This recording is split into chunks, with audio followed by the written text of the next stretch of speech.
All right, let's go back to chicken when there's a sell-off sidestep, and that's how it makes you money. Teach us.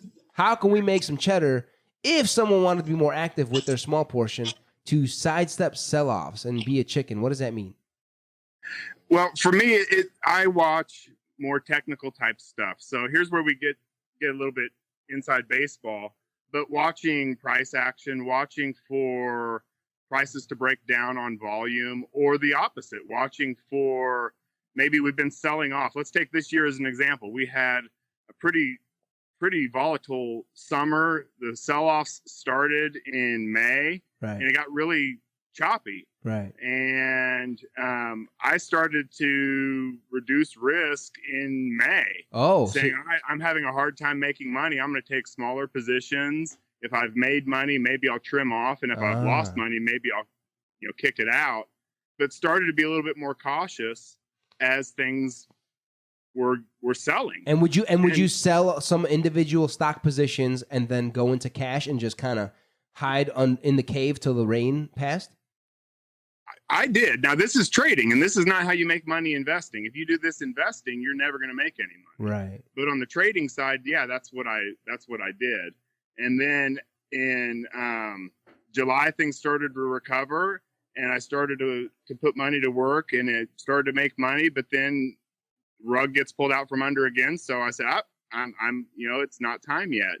And so I really did a lot of sitting and watching through most of the summer until towards the end of September, felt things were starting to rebound. I saw more stocks breaking out to new highs. And previously, when stocks broke out to new highs, they'd get whacked back down. Mm-hmm. Stocks started to break out, and they started to hold their levels. I saw that. Right. And you just start to see more new highs than new lows, and you just see a little bit more positivity, yet everybody's still not believing it. So the way a stand-up comedian, right? Let's put it in terms of what Lancey might understand, or John, or myself. The way a stand-up comedian has a relationship with the audience, JJ is saying he has a relationship with the market. The way John or Lancey or myself might feel an audience out, and they're like, "Fuck, these guys are laughing at everything." Right. I could say anything, and these clowns are gonna laugh. JJ is like, I could pick any stock, and I'm gonna make money at this point. Right. He's feeling momentum in the market the way we might feel an audience. And the way we study audiences, he's studying the markets. The way a person studies the Cubs statistics or baseball statistics or follows sports in general, who's got the hot hand? Is it Tom Brady? Is it this guy? Is it that guy? That's what JJ seems to be actively watching and feeling out. Are those good metaphors? Or am I just... That was a great metaphor. Thank you. I was just really, I didn't give a shit about the stock market. I was just looking for a compliment from JJ. I have a question though. Like the way that you developed that skill to be able to feel it, was it like a specific thing that like you learned because you do it professionally, or is it just like practice of like, whenever I do this, it kind of feels like that, so you just kind of built it like that? It was from studying other people that have done it before me, and then you people you know, or meaning reading books as well. What's that? People you know, or reading books? No, reading books. Okay. Yeah, reading books, and then reading more books, and following certain people on Twitter, and then learning more about just where they write, and just studying a lot of different people in their in terms of trading.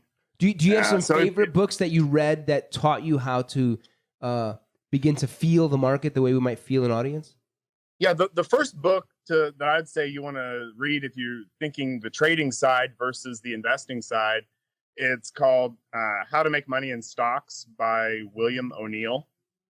He is the founder of Investors Business Daily, which is a newspaper that's out there. Investors.com is the website. Okay. But that was the book that I first read. I was probably 24 when I read it. And it really changed how I looked at stocks, because you hear the whole buy low, sell high, buy low, sell high. And that's true. And I even quote that in my book. But that can be misleading, because then you find a lot of people, a lot of stocks that are low, they stay low forever. Yeah. And a lot of the stocks that are making new highs, they keep making new highs. Right. Any stock that's at a high, it's at its peak popularity. That's the whole, the audience is laughing at everything, right. At the 52-week high. But, audiences that are laughing at everything, they keep laughing at everything right. for a little while until they just get so tired that they have to go home. Right. And stocks are the same way. And I'd never really thought about it that way, that, you might want to buy strength and not weakness. Right. Now that's getting into individual stocks more, but How to Make Money in Stocks by William O'Neill is I call it the gateway drug to trading.